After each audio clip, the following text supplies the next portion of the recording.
The Village Voice has a really interesting report out about a prominent Hillary Clinton backer. They say, New York City Mayor Bill de Blasio nearly endorsed Bernie Sanders for president before top aides talked him out of it. De Blasio, a Hillary Clinton ally who led her Senate campaign in 2000, eventually endorsed Clinton in October. But before that, the mayor actually did come genuinely close to supporting Sanders. Top aide Emma Wolf was reportedly among the confidants who talked him out of it.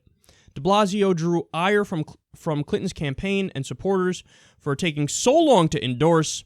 That criticism was the subject of the controversial CP time joke in a comedy skit Clinton and de Blasio performed last month.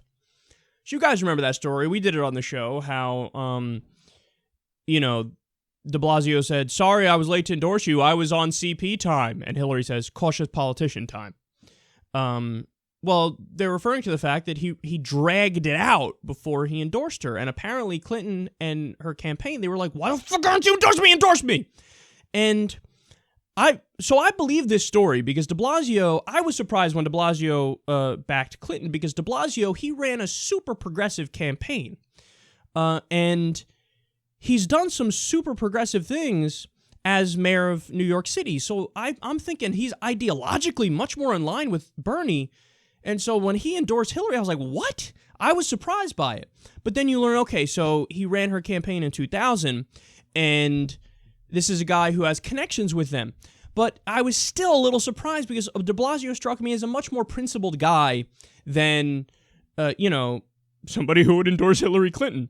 So now it all makes sense to me because apparently behind the scenes, you have people who know both of them and who are in politics. And in this case, somebody who works for de Blasio who's like, X-nay on the Bernie skay. Don't vote for him. Don't do it. Don't endorse him. And then it hit me. Oh, this is Clinton 101. Think about it. Why wouldn't he do it? Because, you could still do it, right? Okay, so you ideologically agree with that guy more, but you used to work for Hillary back in 2000.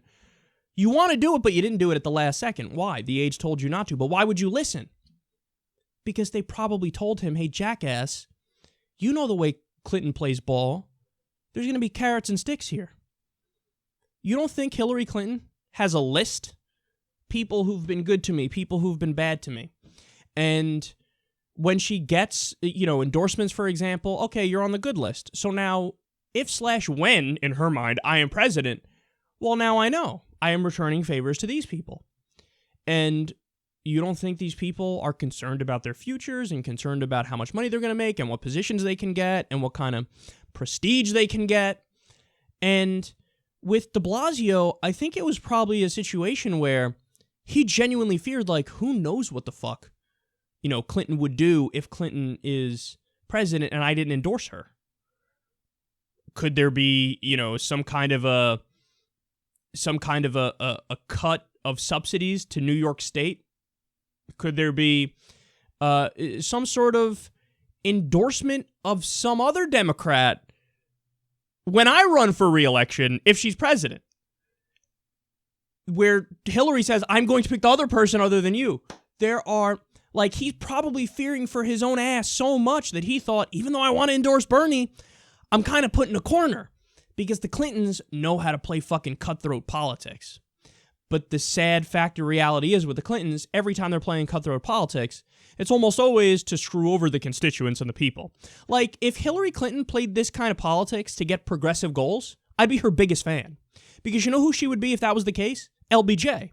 She would be LBJ, who knew how to fucking twist people's arms and say, oh, you're not going to vote for this thing I want you to vote for? Your political career's over. I'm going to end it. So if Hillary used her conniving backroom ability to push for progressive goals, I would love her to death. But unfailingly, she uses that either for narcissistic reasons, for personal power reasons, or, if/when she's in power, unquestionably for center-right, pro-establishment, pro-corporate reasons. So I think this is such a telling story because there's so much going on behind the scenes that we don't know. Where, think about the civil rights legends, for example, who've endorsed Hillary Clinton. Why the fuck would a civil rights legend endorse a fucking former Goldwater girl? Goldwater who was for segregation. Hillary supported Goldwater when she was younger. As Bernie Sanders was literally getting locked up for protesting for civil rights with African Americans. He was part of the civil rights movement.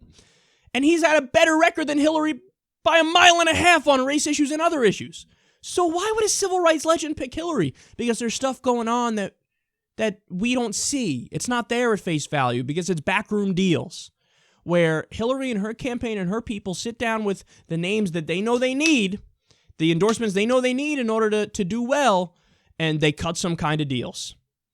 And honestly, if you don't see that after it's explained to you, you're so naive that politics just isn't for you.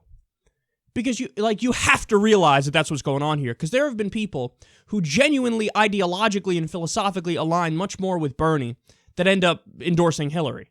How could that possibly be? Because stuff's going on behind the scenes, promises are made, gifts are handed out, positions in administrations are probably floated, stuff like that.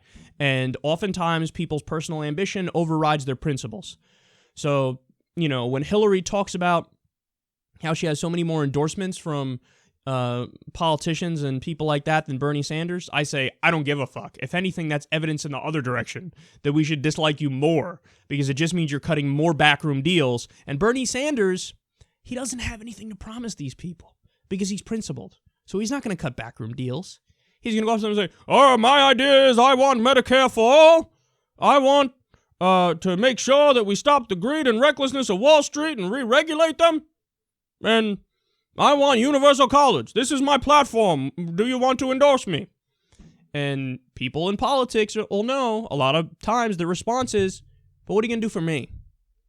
Bernie doesn't have an answer for that because he's not corrupt.